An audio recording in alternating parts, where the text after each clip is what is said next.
Este domingo quiero hacer referencia a una noticia sobre dos asuntos de interés público muy importantes que pasaron de noche porque no les conviene que se difunda a los conservadores, a los que se sentían dueños de México y sobre todo a sus voceros, a los medios de comunicación, a la prensa conservadora, que está dedicada solamente a atacarnos.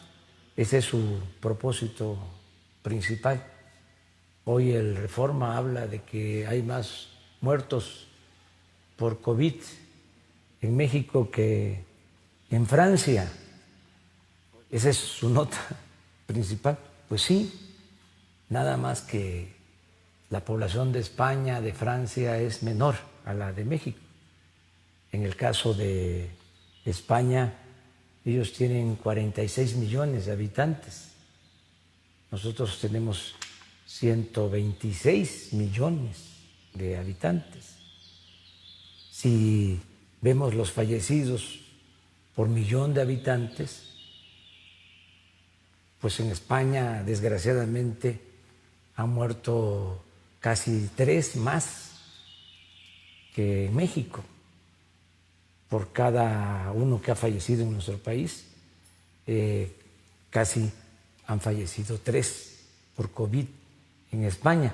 Pero eso no lo aclaran. Yo hasta ofrezco disculpa al pueblo español y al pueblo francés y a todos, porque esto no podemos estarlo comparando. Sin embargo, el amarillismo del conservadurismo en México, como también en todo el mundo, es muy ruin y es importante pues aclarar las cosas.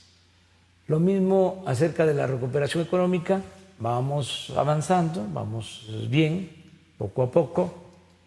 Pienso que nos vamos a recuperar pronto, que se va a reactivar nuestra economía, que se van a generar los empleos que se requieren y que se va a beneficiar a la gente, tanto a trabajadores como a empresarios y a quienes se buscan la vida en la economía informal. También en el tema de la violencia vamos avanzando, eso tampoco lo atienden mucho los de la prensa conservadora, porque el foco de violencia más importante, lamentable, porque se afecta a la población, es Guanajuato, es el estado de Guanajuato. Y como el gobierno de Guanajuato es afín a la prensa conservadora y a todo el grupo que no quiere la transformación en nuestro país, pues entonces no hablan de este caso. Hay dos asuntos que, decía yo, pasaron de noche y que son muy importantes. Uno, el que tiene que ver con la extradición del señor Lozoya, el exdirector de Pemex. La Fiscalía da a conocer que este señor, que fue detenido en España, acepta ser extraditado por voluntad propia, porque quiere conseguir una reducción de pena o del castigo si colabora con la justicia y informa sobre lo que realmente sucedió. Este es un tema importantísimo. Nos habíamos detenido en el tiempo porque es el caso de Odebrecht, en donde se dieron sobornos. Esta empresa brasileña sobornó a autoridades para hacer negocios, para obtener contratos. Lo mismo pasó en México.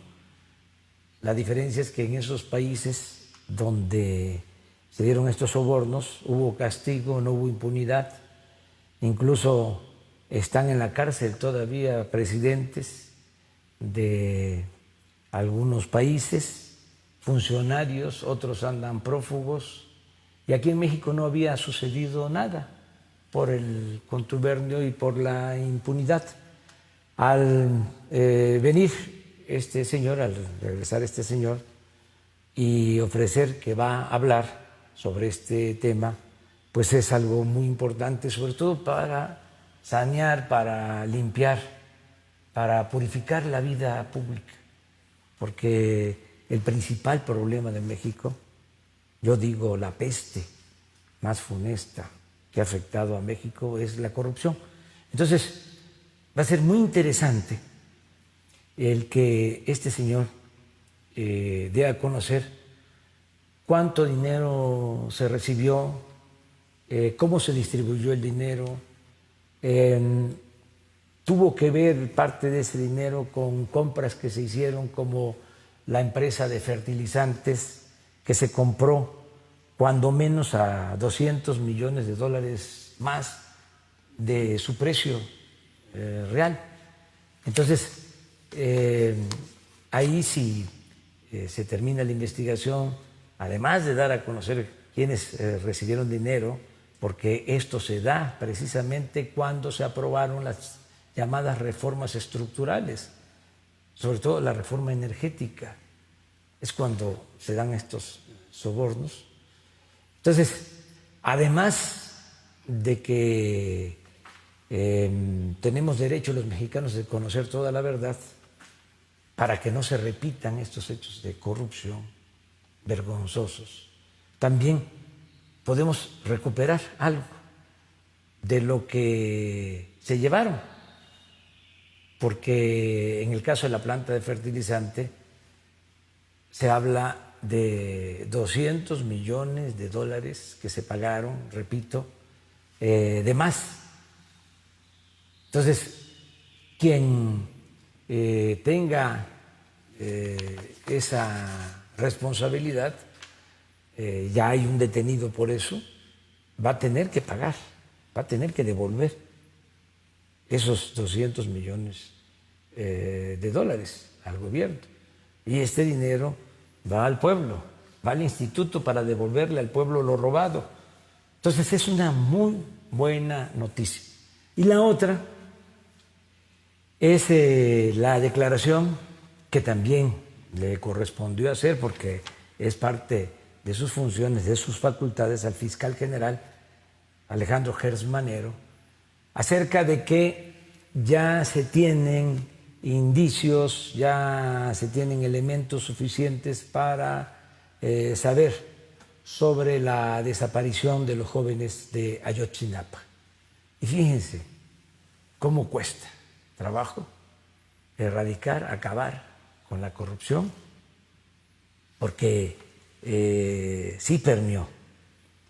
La corrupción se da de arriba para abajo, pero durante todo este periodo neoliberal, que fue un periodo de pillaje, estos 36 años, la corrupción no solo se quedó arriba, por eso hay protestas hasta de aspiracionistas, de conservadores, porque ya se estaba convirtiendo en una forma de vida y se veía normal. El que no transaba no avanzaba. Entonces, está todavía ahí. Estamos limpiando de arriba para abajo como se barren las escaleras, pero todavía está en el Poder Ejecutivo, todavía está en el Poder Legislativo, en el Poder Judicial. Fíjense, informa el fiscal que ya se tienen detenidos, acusados de ser responsables de la desaparición de los jóvenes de Ayotzinapa. Esto, si mal no recuerdo, el martes por la mañana, al mediodía.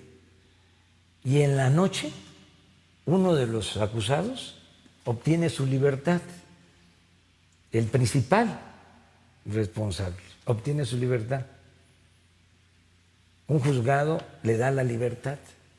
Entonces, se investiga de inmediato porque era una afrenta, imagínense la burla, el fiscal dando a conocer de que se tiene al principal de los implicados en el caso de Ayotzinapa y menos de 24 horas un juez, una juez en este caso, el juzgado le da su libertad.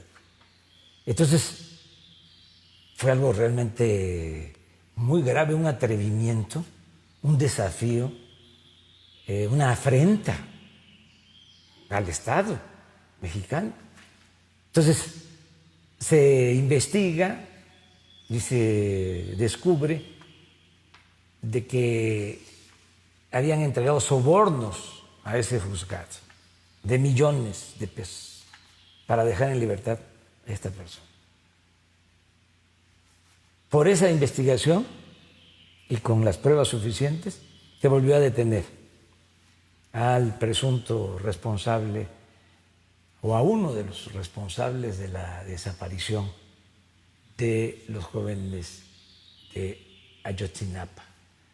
Va a ser muy interesante conocer la verdad sobre este caso, algo que nos ha dolido mucho, que tiene que ver con la corrupción, como el caso de Lozoya, y con la impunidad que imperaba. Para aquellos que dicen que sí que hemos hecho, ahí están estas acciones. Como decía el general Francisco J. Mújica, hechos, no palabras. Y también un mensaje a los conservadores que quisieran que nos fuera mal, se van a quedar con las ganas. Vamos a salir adelante, vamos a seguir atendiendo a los enfermos por la pandemia, como lo hemos hecho de manera profesional y en forma responsable. Vamos a recuperar la economía y vamos a conseguir la paz y la tranquilidad. ¿Y saben por qué? Porque tenemos algo que los conservadores no tienen. Tenemos autoridad moral. Acuérdense lo que decía Juárez. El triunfo de la reacción es moralmente imposible. No somos iguales. Nosotros tenemos ideales, tenemos principios. Y lo que estimamos más importante en nuestra vida es nuestra honestidad. Ánimo, vamos a salir adelante, vamos a transformar a México. Ese es el compromiso. Un abrazo.